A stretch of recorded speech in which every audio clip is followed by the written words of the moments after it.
Well, a very great morning, ladies and gentlemen, all around the world. We have as our track and field legend none other than my good friend, Edwin Moses. And this is the 6th of May. And the 6th of May makes our Federation of the Bahamas 70 years. And my brother, Edwin, you should be happy to know that you are being taped on the 70th anniversary of our federation. Now, uh, I had the opportunity of traveling to Gainesville, Florida with my baby brother, Spence Finlayson, and that was in March, the end of March. And we had an opportunity to see you run the 400 meter hurdles. And subsequent to that, I had the opportunity to take some photos, but those photos are dead now. And there was a party after the competition, and I was there. And Edwin, I was on the side of you. And they were talking about the Kappa man. I'm a Kappa man, and that's what we're talking about. And then about it would have been 5 months later, Edwin had the opportunity of winning the 400-meter hurdles in Montreal. Edwin, what were your thoughts of winning 5 months or less than 5 months, winning the 400-meter hurdles in Montreal? Well, first of all, congratulations for the Federation achieving its 70th anniversary. I'm very proud to have been chosen to be the guest for today. But yeah, I wish that you had some photos from that day because I'm actually looking for some from that day or video, if it even exists. I'm not sure if it exists, but that was the first weekend that my coach Lloyd Jackson from Morehouse. I was attending Morehouse College. We went to the Florida Relays, and he entered me into actually three events that weekend: the 400 flat, the 110 hurdles, and the 400-meter hurdles. And believe it or not, I qualified for all three events for the Olympic trials on that day. You'll probably remember Dr. Walker was down there from North I Carolina. know very well. Yeah, he was the head coach of the Olympic team. So he saw the potential right away. And I looked at the 400 flat and the 400 hurdle, the 400 flat and the 110 hurdles. And I picked the toughest of the events, the 400 hurdles, because I was a quarter miler at heart. And I really thought I was able to run, at least attempt to break the American record that year, which was 48.51. And yeah, 4 months later, it was actually 4 months later, I became the Olympic champion. So it was a really big transition. I had to learn an awful lot in those 4 months. But I was a very good high hurdler, a very good 400 flat runner. And I managed to pick the right event of the three, the toughest one, but I picked the right one. Well, Ed, I should say that you were similar to that fellow who went to school. I'm trying to remember his name now, but he was the one who did the 110 hurdles. And I could remember seeing him in Montreal, and he had milk around his mouth. And he is an agent now. You know what I'm talking about. He did the 4x4, the 4x1 and everything. You remember him? No, I'm not sure who you're speaking about. Well, he has been a manager of the young man who got disqualified and all of that. I think he went to not Kentucky, but I Charlie remember it Wells. some. Pardon me? Charlie Wells. No, no, no. I'll remember, but that's not much important. So let me ask you this: your competitor was Mike Shine from from where Penn Mike State, Penn Fansman, State. Penn State. Yes, yes, yes. How did you feel in your with your win? Well, I had two Americans on the team. One was Quentin Wheeler, and he was from San Diego State. And Quentin actually won the NCAA championships that year, or was second. And he was second in the Olympic trials, so he actually thought he was going to win. And Mike was not sure if he was going to be able to get a medal. So to be honest with you, I didn't care about either of those two guys. By the time I got to the Olympic Games, after breaking the world record, the American record at the Olympic trials, I took out the American record, which I mentioned was 48:51, and ran a 48:30. After that, I knew I was capable of running under 48 seconds. And so my next target was the world record, which was held by John Akibua from Uganda. And Oh yes, although oh yeah, one of a kind. he wasn't able to be there that year because the Kenyan team and a lot of the African nations boycotted. But I was just Boycotted. target was strictly on time. I didn't care about personalities. I was not friends with anybody. I was there for one thing, strictly business. So Agree. um, I told Quentin and Mike that I was going to run a world record that night, and I don't know if they believed me or not, but that's what I went out and did. Well, the person that I'm talking about is Ronaldo Skeets. You know that name? I know Skeets Nehemiah. Yeah, Well, that's the one. That's the one who I saw at the World Cup in Montreal. As we were leaving, I saw milk around his mouth, so I knew he was young. But he was able to do the 4x4, 4x1, the hurdles, and everything, just like you. yeah, he did Now, everything. Yeah. jumping to St. Louis, I had the opportunity of attending just about most of the USA track and field meetings, and we were seated close enough in those days.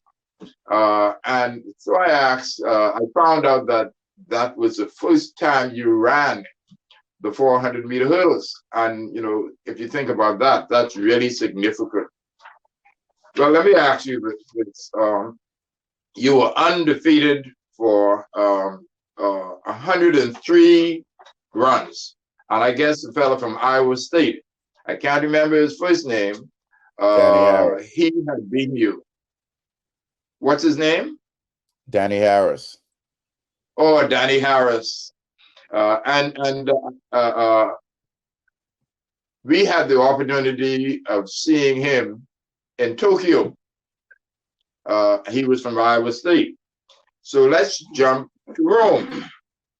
I had the opportunity of going to the Rome World Championships, and there was a young man who, an Italian, he came up to me and he said he wanted my autograph.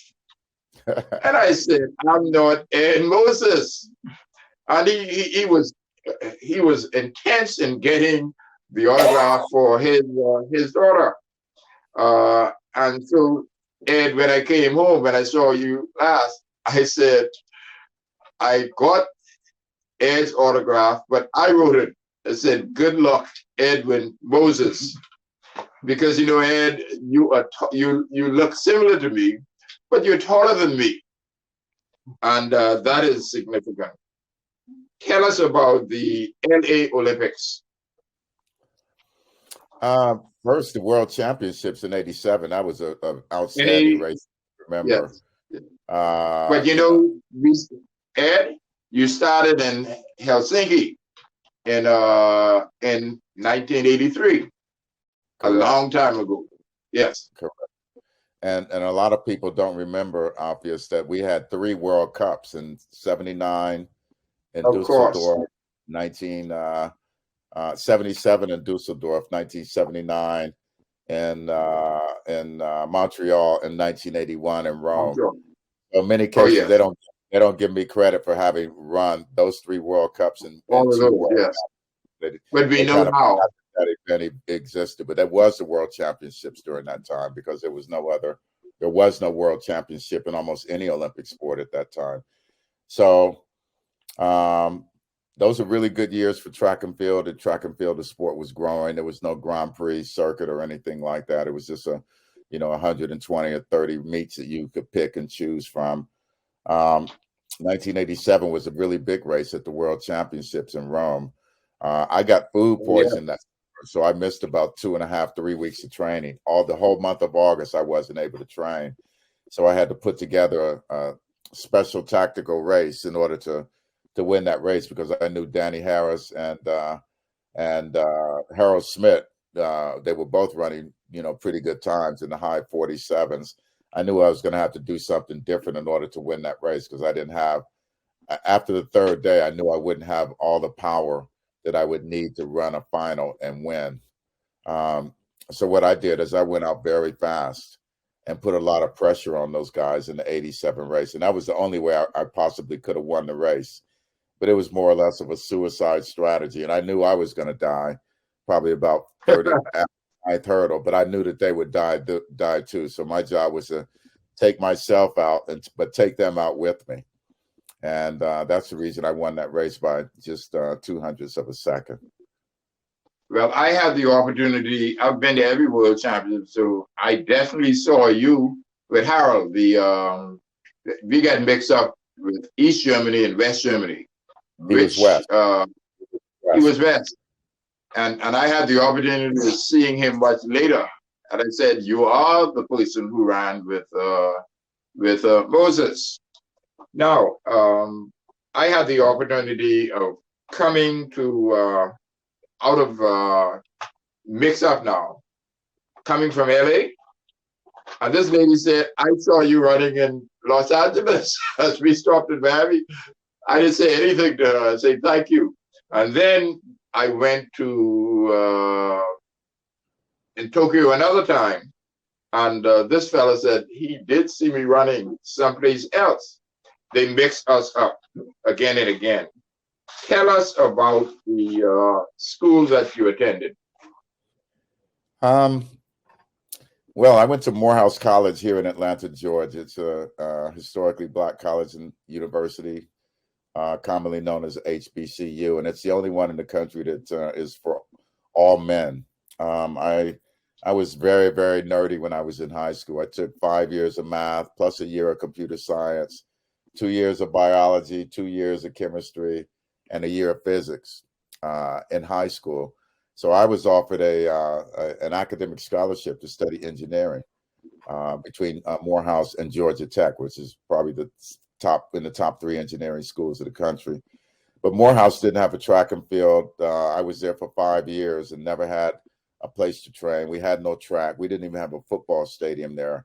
So we had no facilities. So the entire time I was there, and for me to become an Olympic champion 3 years after going to Morehouse with, no scholarship for track, but, full scholarship for academics, it was almost a fairy tale scenario where someone that went to a tiny school with 1,200 students, no track, no field, will become an Olympic champion. But I love the sport of track and field, and would run at golf courses, on the street, and every day that we trained on the track, we end up jumping a fence or going to some track, way on the other side of the grounds. So it was just, only because I went to that school during that time and had my mind together, academics together, learned a lot about the physics because I was a physics and engineering major. I was able to put everything together and get to the top. And all that happened within a 4-month period of time. For the first time I ran that race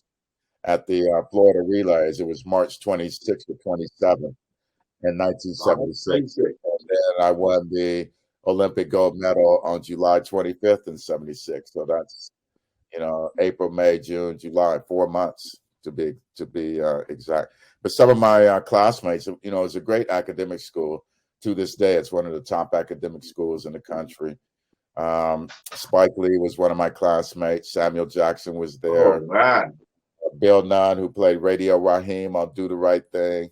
Dr. Martin Luther King's son, Martin III, was my classmate, and a lot of other guys who became doctors and lawyers and politicians and college presidents and, military officers and everything else. It was just a fantastic school. So, even today, they only have 3,000 students. So it's a very powerful school. And I was just lucky to be there at that time. And I have a young man in Milwaukee. And guess what? He went to school with Martin Luther King. I'm talking about your school.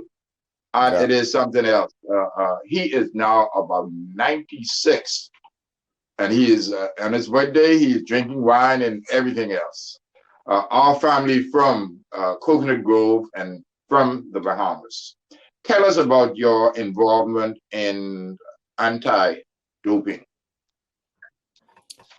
The reason I got involved in anti-doping was just the impact of the women that were competing in the 1976 Olympic Games in Montreal from East Germany, Hungary, Poland, Russia, Czechoslovakia. I mean, they had so much muscle on them, and I was barely, getting a good dinner every night at Morehouse, so I knew nothing about sports, supplements, and steroids and things like that. But I saw what they did to the women in track and field. They decimated our team. They blew everyone out in swimming. All the weight events, the field events and track and field, even the sprinting, the 100, 200. It was always European girls that won that because they had an advantage. And it wasn't until about right before that 1980 games and between the 80 games in Moscow, which the United States didn't go to, and Los Angeles, then there was a huge rise in use in the United States. A lot of athletes in the United States, began to experiment around. And myself and a lot of other athletes, we then began to fight against what we saw was going to be the demise of our sport. So that's how I got started. And eventually ended up running the drug testing program in the first out-of-competition testing program in track and field. I was promoted to run it for the Olympic Committee. And this was 88, 89, although I had been involved going back to the late 70s.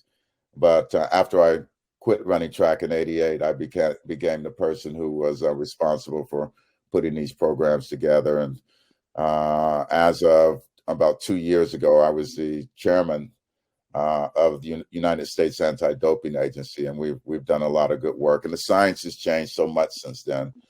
But I truly believe that athletes, that there must be a level playing field for everyone, from the start line to the finish line, that no one should be out there who's using drugs. And if they are, they need to be taken out because they're taking opportunities and money and prestige away from other athletes. And I wouldn't want to be in a sport where you had a granddaughter or a niece or a nephew or cousin that could not win because they chose not to take drugs. I just think that that's not what the sport is about. And, really put in the work to make sure that we live in a world where track and field is as clean as it can possibly be.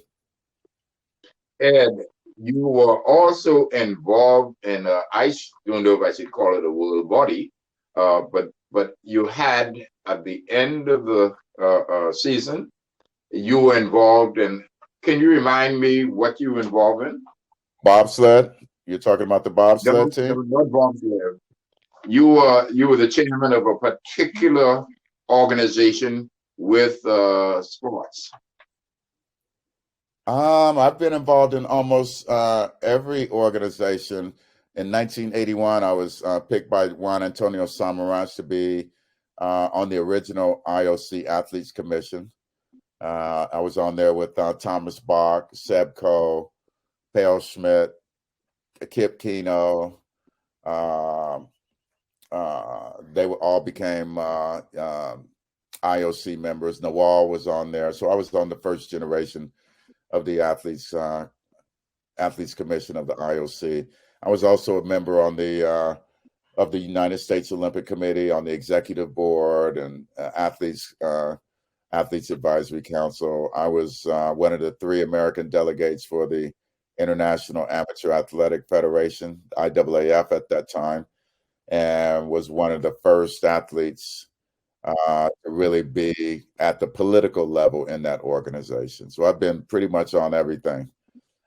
Yeah. Well, Ed, I'll remember what it is and tell you it is very significant around the world. And what about your love for music and movies? Love music and love movies. Try to keep up with the both. I really like the arts. I have a lot of art in my house. But I think I know what you're talking about. I think you're talking about the Laureus World Sports That's what I'm Academy. talking about. The Laureus World Sports Academy. I've been up until December, I was the original chairman and executive of the organization. It's based out of London with Mercedes-Benz and IWC watches as sponsors, 2 longtime sponsors that have been with us for 20 years. And it's an organization of all superstar athletes, iconic athletes from cricket and rugby and tennis and track and field and boxing and soccer and American sports, automobile racing and motorcycling and gymnastics and skiing, just every sport. And everyone in there is an icon, is a hero in their sport. And what we do is there's 71 of us now. There were 20 academy members when I started, but we use sports as a tool for social change. And everyone goes out on project visits, and we use sports to accumulate athletes, accumulate children that have some issue. It could be homelessness or drug abuse or mental illness or obesity, crime prevention. Can be many, many things, but we use the academy members to go in and attend projects and get the kids wrapped around a project that we choose and use sports as a way to make a difference in their lives. What about, what do you eat? What do you like to eat? Good question. I managed to keep my weight within like 6 or 8 pounds from my running weight from years and years ago. I can eat whatever I want. People ask me what kind of diet are you on? I don't have to have a diet because I eat properly from the beginning.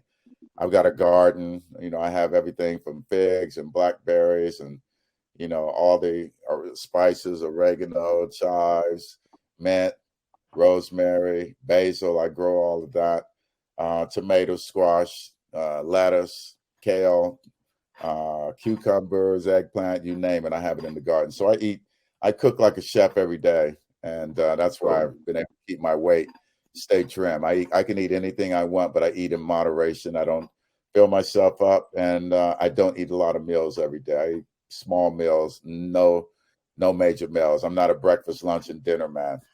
So yeah, but the diet is very good. It's been consistent for 40 years now. And I still maintain it, still keeping the same weight, still can wear the same suits that I wore back in the 80s, which I like. Ed, in the Bahamas and all over the world, I love seafood.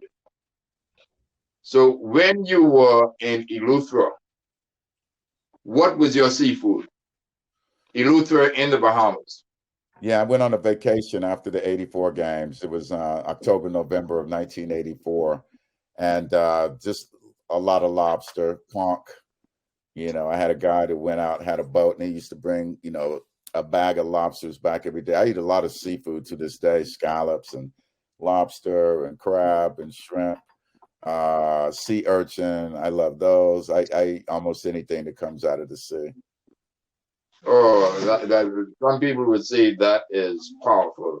Is there, you have any health issues now or in the past? I've had a number of them. No health issues. Is there anything else that you want to say that you remember?